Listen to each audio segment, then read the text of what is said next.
Light crowd tonight. Light crowd, very light crowd. That means less provocative questions. I don't know. I know at least a couple of them that we got here. That could be provocative. We might have some provocative questions. We might be under the interrogation heat before long with these couple guys we got going on. But it's great to be here, man. It's a wonderful time of fall. Weather's been really nice. The last couple of days have been great days to be out on the water. Tonight we're going to talk about a couple of technique-specific deals that we're both going to use throughout the fall. I know, David, you're going to talk to us about dock fishing. That's something you really like to do in the fall. I'm going to talk about frog fishing, which is something I really like to do in the fall. Yeah, docks are an insanely good pattern in the fall for some reason, and I think the reason the shad they're moving into the creeks, they move under those docks, and you'll see them fish that are chasing those shad up underneath those docks. And if you find a dock that has brush on it, it's all the better. And so they may be there one day and not the next, but those fish filter in, filter out. So we're going to elaborate on that a little bit. Absolutely, yeah. So it should be a good night. And, frog fishing is something that really works well in the fall. A lot of times we do experience falling water in the fall. A lot of lakes draw down in the fall. We're experiencing that at Lake Fork right now. And there's a lot of vegetation. When you reach the end of summer, that's when vegetation's kind of at its peak. And then as you go in the fall, boy, you got all that vegetation there, and then the water cools off, those fish get up on the bank. Man, they got a lot of options of junk to get in, and there's nothing better to fish in junk than a frog. And they bite a top water in the fall. So frog just works really well in the fall. We're going to go in depth on that as well. But Dave, man, I want to hear from you first. I know you like to do the dock deal. So tell me about, everything that you're looking at on docks. What docks are we looking for? How are we catching them? What part of the lake are we locating them in? Yeah, the docks that we're focused on really are not all the way back in the creeks, as far back as you can go. We're going to target docks that are, further up, even towards the mouth of a creek, or, on a main creek arm.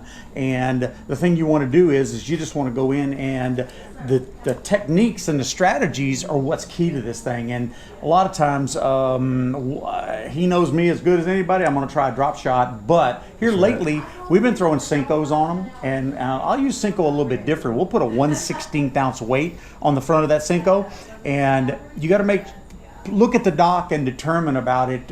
Is it 9 foot out in the front, or is it 4 foot out in the front? And the big key to that is determining which one of these docks are going to hold the fish. And here lately, it's been the ones that are in a 4 or 5 foot range. You skip that thing up under there and lift up. The first thing you do is lift up, and there it goes. It's swimming away. So look for the docks that are just go down the line. If there's a bunch of docks in a halfway back in a creek, just get on them and go. And see what you can find. Now, that's interesting. If you don't mind me interjecting, that's interesting to hear your philosophy about how to locate which docks, because it very much correlates to other fall patterns, right? So we talk about a lot in the falls, like when you got to cover the most water. These fish are bait related. They're going to move around a lot.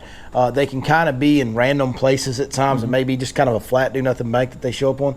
But that's interesting to hear you say. It's not like, okay, you need a creek channel swing, or you need a point, or you need this part of the creek or that part of the creek. It's more about, hey, cover ground with docks on it and look for which ones are holding on. Similar to what we do in shallow water shad chasing, where we just kind of go, and that's how you locate them. Well, shad too, is a lot of the key too. That's the key. This time of year, the shad are moving in, and the strangest thing is 3 weeks ago, the shad were all the way in the backs of the creeks. Now they're not so much. Now they're more scattered out and more in between. He was catching them on corners, pockets, or maybe even on as you go into a pocket, things like that. I was all the way in the back. Now that's all changed. It's drastically different now compared to what it was. And so we'll just go into these docks, and I'll go down a dock, we'll fish them all, but I'll also side scan down first, and I want to find out which docks have the brush on them, and then I'll waypoint them, every single one of them.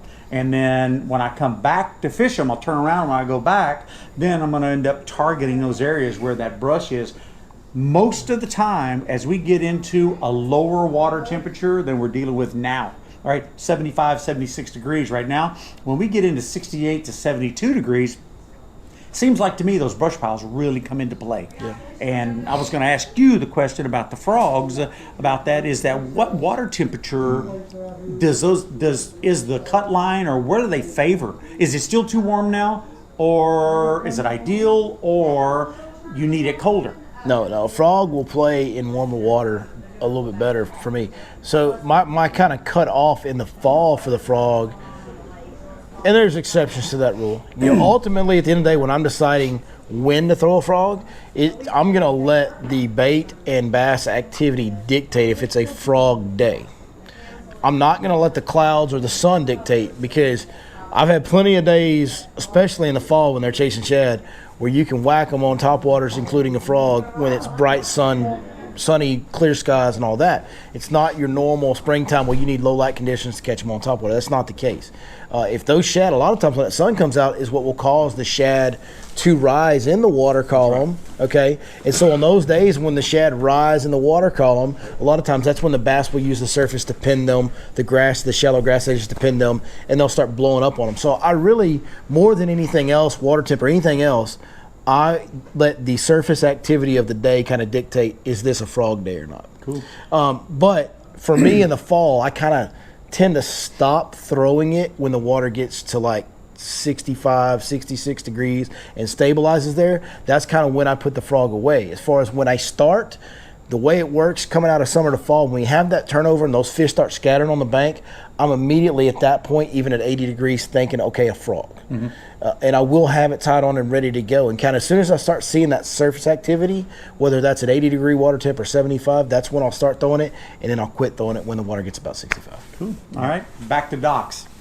Now, for the Berkeley tournament coming up next weekend, this is an awesome pattern for the Berkeley tournament, and not all docks are created equal by any means, way, shape, or form. There's some docks that have long runways on them, and then have the dock out. They have extra little appendages that stick off the docks. It's up to you to quantify what they're holding to and why they're holding to it. All right, so whenever I go into an area where I'm looking at docks, and I'm going to end up starting with maybe a search bait, and I really like to throw the drop shot on docks because I can go fast, I can cover a lot of water, and I'm going to get a reaction bite. When I settle down into those docks a lot of times and I'm looking for a more key bite, I'm going to put a 1/4 ounce jig on with a small trailer, like a little crawl trailer on it. I wanted to ask you about that finesse jig. That's a player for me on the dock. A finesse jig is the money bait for that tournament. I'm telling you. That or a baby brush hog on a 3/16 weight. Or a baby whatever the Berkeley makes. A baby. Oh, that's right. That's right. Yeah. You got By the way, folks, Lake Fort Marina, best Berkeley bait selection. If you're fishing, if you are fishing the Berkeley tournament this week, the best Berkeley selection of baits you can find, bar none anywhere, is right downstairs, right here at Lake Fort Marina. But they also, anything that you've got that is a stick type bait.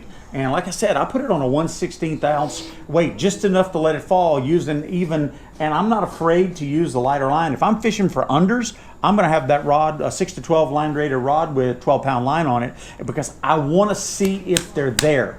And the lighter line is going to give you a better opportunity. Now, if I throw in there and I'll stick a 5 or 6 or 7 pounder and he's running me all through there and break me off, I'm going to have to set up another rod. But if I'm catching some good quality unders that I can get out of there, the bite is paramount, and the lighter line is going to give me more bites. Now, if I need to upgrade, then I'll move it up to 15. Usually I don't go much past 15 when I'm throwing it underneath those docks, because I'm not really sending it 2 miles up underneath the dock.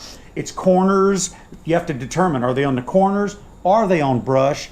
Or, in a lot of cases, they'll be on the walkway posts. And so when you go in to fish a set of docks, based off the depth of that water is going to tell you where to look, you know. And so if those walkway posts are in 6 foot, 5 foot of water, it's going to be different than if you go to another dock where the walkway posts are in 2 foot of water.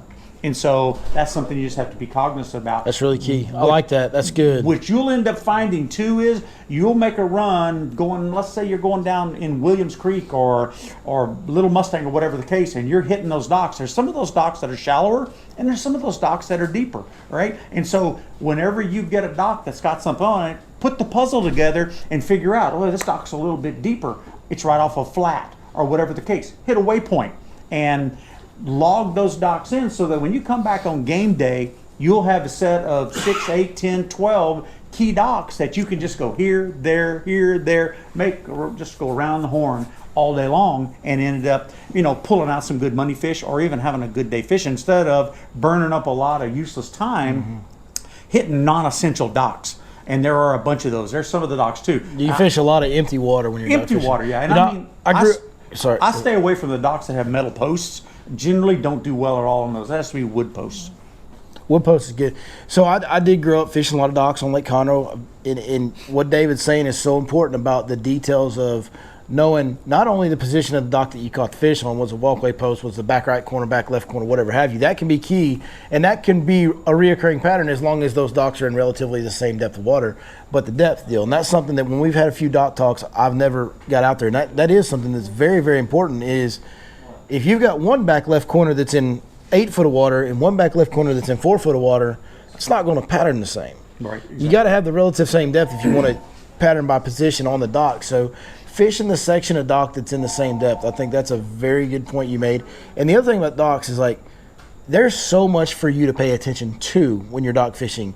It was on the shady side. Was the sun peeking in? Was there brush there? Was there a creek channel swing? Was there, what depth was all this details that David's going into? I just wanted to interrupt here and make a point that, guys, when you're fishing docks, it's never more important than dock fishing that you pay attention to every little tiny detail. And once you do, the reason it's so important, because once you do that, it is very, very, very repeatable. It's a very dependable deal that you can repeat from one dock to the next if you find all the details the same. A lot of people will get stuck on doing one application. Yeah. Little jig, whatever the case, they'll go to every dock doing the same thing.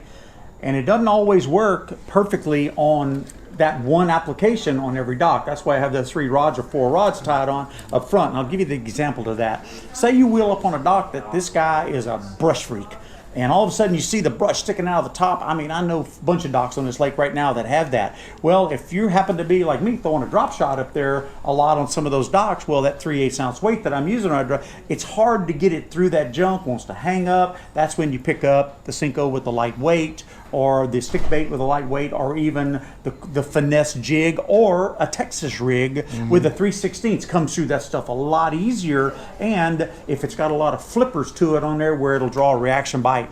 And so don't get pinned into one application, but think the situation now. What's going to be the easiest way for me to cover this water and to generate that bite? You know, what can you fish efficiently for the cover available? Absolutely, fish it efficiently. Yeah, absolutely. So, and I mean, the rest of the story behind that is just, I can't emphasize this enough, is pin those docks that you find that are key docks. You'll eventually find that there's one dock that you can go to all the time, catch fish on it, no matter what. Absolutely no matter what. And those fish are always going to be there. Residential. Whether the moon shines directly on that, or I don't know. That sucker's out there sneaking crawfish down behind his dock every night. We don't know. Some reason that those docks, and it may be a little slight depth undulation or a little ditch transfer, or it could be anything that you don't even see that might end up playing well to create, you know, that advantage for that dock. You know, so he said the key thing, you know, you have to be aware of your surroundings. You have to be aware of everything and make it as efficient as possible in order that you can draw as many money fish as you can. I remembered a Berkeley tournament back maybe 3 or 4 or 5 years ago. The guy that won the big underboat, that's exactly what he was doing. And he was using a Texas rig.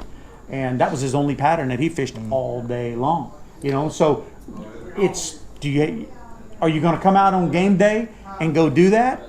You know what? You narrowed it down. If you get a practice day to where you can rule out a lot of the dead water docks, so to speak, then you increase your odds of drawing more money checks. And so for that event, you know, it's, if you can get a day to spend on the water and knock some of that down, if you decide that that's what you want to do is fish docks. Now, there are other patterns out here that are going to work really good. We started on a pattern today that wasn't a dock pattern. We were in 10, 11 foot, and I think off that one spot we caught 8 or 9 unders off one spot this morning before 9:30. You know, so that's a possibility also. Dock is a pattern, though, that to catch a 240, 50, 60, 70, 80 size fish, you need to spend some time on them, because a good under like that could come off of a dock. Yep, they tend to be a little bit stationary. Those those fish live on smarter. They're stationary. They don't waste as much energy. They carry a little more weight, and they can hide better Yep. under there. And plus, the food comes to them. Yep, they don't have to burn as much energy. The smarter fish will be pinned to that, especially in the fall. That's good stuff, man. Yeah, we're talking about 2 core fundamentals. To me, the 2 most you've talked about a lot tonight. The 2 most important core fundamentals of bass fishing: it's paying attention to the little details, all of them, and being efficient in your presentations. I think you could take those two factors right there and apply that to any situation in bass fishing. And if you mastered those two things throughout all your bass fishing techniques, you would be a outstanding fisherman. You'd be further along with the game. Let's put it that way. If you can remember all the details and you can fish baits efficiently in whatever cover is presented to you, I think we a lot of times get caught up in, should I be throwing a swim bait, or should I be throwing a drop shot, or should I be throwing a chatterbait or a square bill or whatever have you. And really, all of them can work on the same day, on the same lake, given the right situation. If I'm fishing a shallow flat, it's got a bunch of timber on it, man, that square bill is probably going to be pretty good. You know, if I'm fishing a grass flat, that chatterbait and that lipless crank, like there's always these different baits. But you need to learn how to fish different baits efficiently, no matter what cover is presented to you. And if within grass, that's a weedless swim bait. Like, I love to throw a chatterbait. Everybody that watches the channel knows that's probably my favorite bait that I throw is a chatterbait. But I go out with Heath Taylor, and we'll be on a chatterbait bite, and he'll throw a swim bait, because the weedless, he can get through the same grass that I get through with a chatterbait. He gets through it with a swim bait. But that's what he prefers to fish it with. And so it doesn't have to be, and we'll sit there and go tit for tat on two different baits and catch them the same a lot of times.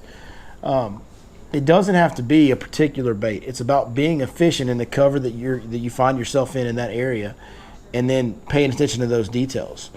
What position on that dock did I get that bite? If y'all watched the, I think it came out Monday, the Lake Palestine video where me and Cody Cannon fished Lake Palestine, man, it was a tough day. I mean, we fished for several hours without getting a bite. We didn't get a clue.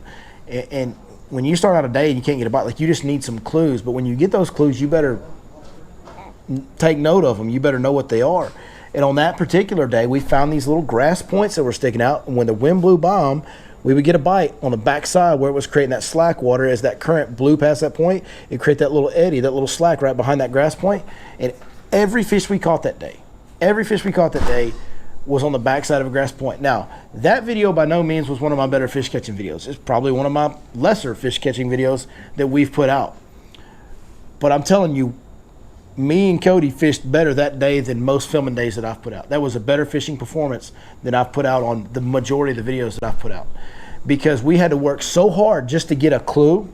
And once we got one clue, and then we confirmed it with the second bite, we ran with a very detailed, very fine pattern, and we're able to go from grass point to grass point, and started, actually, we called our shot at one point. We were like, oh, we're going to get a bite right there. And then boom, Cody catches one as soon as I said it.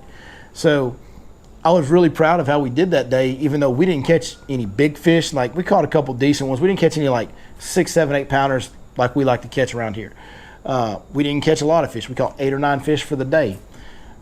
But it was a day that was high bluebird, post frontal, super tough, couldn't buy a bite on anything. And finding those little detailed things like that swim jig, back of that current where that wind was breaking around that grass, finding all those details allowed us to produce a fair day on a day when honestly we could have went out there and zeroed. You know, it would have been an easy day that day to go out and zero. The way they were biting in the conditions, post frontal bluebird and no wind, you know, the way it was, it would have been an easy day to go zero. And on a lake that we had no clue on. Neither me nor him had any clue what we were doing on that lake. We just showed up and started fishing. So those two things that David keeps talking about, the efficiency with your cover and the details, I can't emphasize that enough for all the high school anglers that watch the channel. I know there's a lot of them, or anybody that's just wanting to learn. If you're watching this channel, you're probably wanting to learn about bass fishing. And that's like literally the two most important things that I can tell you to work on and practice at. So, before we bounce off into the frog section, any of you guys have a question about the docks, or while you're thinking about it? When you're fishing and you're skipping, are you pegging your weights? On Texas rig? To the Texas rig. I'll use a bobber stop is what I put on the front of it. If I'm using a Texas rig, skipping it under there. I don't do that on a Cinco though with a 1/16 weight. If I using, and the question was, do I peg the weights if we're skipping something under docks? If I'm using a Texas rig with a sizable weight 3/16, I will put a small bobber stop on the end of it so that I don't have to worry about it sliding up the line. When I'm doing it with a stick bait or something with a 1/16 weight, I don't necessarily do it with that. It's pretty light and it's a little bit harder to shoot up under there, but it skips insanely well. in order, even with a bait caster. Now, when using with a spinning rod, I'll take and put the O-ring on it with a stick bait, and I won't put a weight in it at all, and that is the monster of skipping. Boy, you can get that thing way, way, way back under there with a spinning rod. You don't have to worry about it. What's that? A spinning rod? You don't even. I'm just kidding. I'm sorry. I can't help myself, brother. Spinning rod. You don't know. Anything under 75-pound test, he don't mess with. But yeah, so when it comes to that though, it's all about getting the bites, and then you can figure out how to get them out from under there and what it's going to take for that application. Hey, you got to get them on before you can get them off. That's right. Yeah. That's my deal about the light line too is, and we had that deal yesterday on the guide trip that we had, and I mean it just curls his toes to know we were using 8-pound test line, and I mean but we just crushed them, so it was a lot of bites. Well, you did crush the numbers.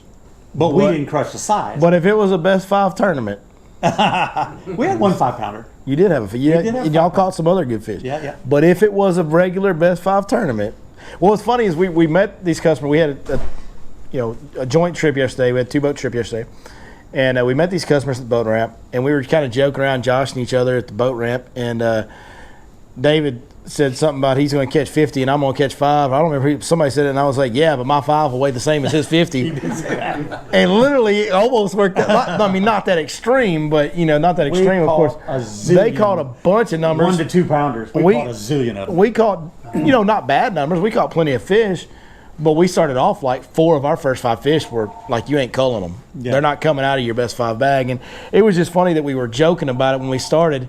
And for the first couple hours of the day, it was literally working out the exact way we were joking about. But I happen to know the client after talking to him enough that was something that really get him going. And he just wanted to catch excitement of having a bite every 2 minutes was, something that just lit him up. And he had a blast. Absolute blast. It was a good knowing the client, knowing the customer, and what they want to do, what their goals are for the day, and that'll help us to make better decisions on what goals we're going to go for. That's really important as a fishing guide to know what your customer wants. And yesterday went really well. All the customers were happy. The guys I had, we actually went where David was. David invited us over there. We went over there and fished, and we caught some of those numbers for a little while. And after we did it for a while, I was like, "How are y'all doing? Y'all want to keep doing it?" And they're like, "Man, I'd kind of rather go try to catch another big one." And so that's what we did. And it is important to know what your customer wants, and there is always different ways of going about it. And at the end of the day, as fishing guides, our job is not to win the tournament. Like, we don't have a weigh-in. Our job is to make sure that person that's paying for that experience is smiling at the end of the day when he goes home, and that he wants to come back again with us or another guide on Lake Fork, or whatever lake we're on. It's our job. That's our job. And we did our job yesterday, and David did it in the way that he knows how to do, and he did it with numbers. And we talked to him beforehand, and the guy that wanted more numbers went in David's boat, and the guys that would rather chase a few big ones went in my boat. And that's just kind of how we fish. Now, I'm not taking anything away from David's big fish catching ability. This dude's caught plenty of giant fish. I know he can. I have no doubt in that, and I'm not trying to say that. But stylistically, David goes more for numbers of bites. Yep. And I go more for bigger bites. I'm going out and I'm just trying to catch the biggest 5 fish I can every day. That's just how I do things. And that's why it's important for us to talk to customers, but also it's important for customers to talk to the guides they're hiring. Because depending on what you want out of the trip, you will get more enjoyment. You will get more out of the trip if you go with a guide that you're on the same page with. I'm not the guide for everybody. I promise you, there's people that get in my boat that don't ever come back. And there's people that get in every guide's boat that don't ever come back, and they just have other guides that they like better, that fit their style, fit their learning style, fit their fishing style, whatever it may be, fit their humor style. You know what I'm saying? Like, that's a thing too, right? If you're going to be in the boat 8 or 9 hours with a dude in a 20-foot confined space, like, y'all better get along. You know what I mean? Like, it's not fun being in a confined space for 9 hours with somebody you don't like. It's not, I promise. That's why I like it when you call me during the day. How y'all doing? We got 60. And that's humorous to me. It is humorous. That's humorous. It is humorous. We got 60. So I will say that that customer told me that you went from 50 to 75 weirdly fast. That's what he said. He said weirdly fast? He said he was counting them with me. He said it was weird how fast y'all got from 50 to 75. It didn't really make sense. Well, we got a bite like every time we threw it. But anyway, it is what it is. It's all one-arm fisherman. It's that long? Yeah, right there. There it is. We have accurate counts. Pretty accurate. No, I know you do. Yeah. I'm giving you a hard time. So Any more dock fishing questions? I know we kind of Yeah. got off track there. Anything else on docks? I'm going to segue over into the frogs. I'm fishing interested frogs. about this frog deal. Uh, Because I just got back from Sam Rayburn this past weekend, and my arms hurt from throwing a frog as much as we threw it. And those frogs, to me, are so finicky in day to day. And boy, I tell you what, we were sitting in an area where there was pads and grass, and there were a couple other boats in there, and we were watching them catch them on the frog. And for some goofy reason, they did not bite our frogs. Boy, I was frustrated at that first day. But you know, I mean, like today, for example, my partner's son was fishing the exact same area in the Sealy tournament down there today, and they weighed 3 money fish in. Yep, between 4.5 and 6 pounds in the same area on a frog. I'm like, talk to the hand. Anyway, talk to the hand. Talk to the hand. David just dated himself. Talk to the hand. I love it. Yeah, man, let's talk about frog fishing. You know, I think frog fishing is something that everybody likes to do. I think everybody, well, I don't know if they like frog fishing. Everybody likes catching them on a frog. The blow it's up, an exciting. the blow up, a lot of times is very violent. It's like a buzz bait. You know, a lot of times the blow up you get on a frog can be very violent. Fish will come completely out of the water at times. Big fish will come completely out of the water at times to hit a frog. You know, David says something. Sometimes it's hit or miss. I don't think I'm like one of the best frog fishermen in East Texas. I really don't. But it is something I like to do, and I've caught a lot of really big fish on it. The guys, though, from what I can see, being in the industry and kind of seeing guys day to day and what they do, the guys that I consider to be elite frog fishermen, they seem to have the ability to make the fish bite the frog even if they don't want to. That is, the Dean Rojas. Ronnie Kelly is a great frog fisherman. He's probably, out of our guides out here, he's arguably the best frog fisherman we got. I've been in the boat with Ronnie throwing a frog a lot, and he will make fish bite a frog when they're not really wanting to. And I'm throwing a frog, and yeah, I'm catching one or two, but not like he is. And it's in the different ways they work it and the cadence. And a lot of that, being able to work that frog a variety of ways, has to do with what's in your hands. This is actually, here's a little funny story. You ready for a funny story? Funny story time. This is not my exact preferred frog setup right here. This is the one we use today because I had a live stream for my top 5 bait live stream that we do every Thursday night last night. And I left all the rods that I used during the top 5 baits in the garage this morning when I left. So I don't have my preferred frog rod, but I'll tell y'all what it is. It is I throw a 7.5 heavy with a moderate tip. So it's a big rod. Now this is a little bit like if I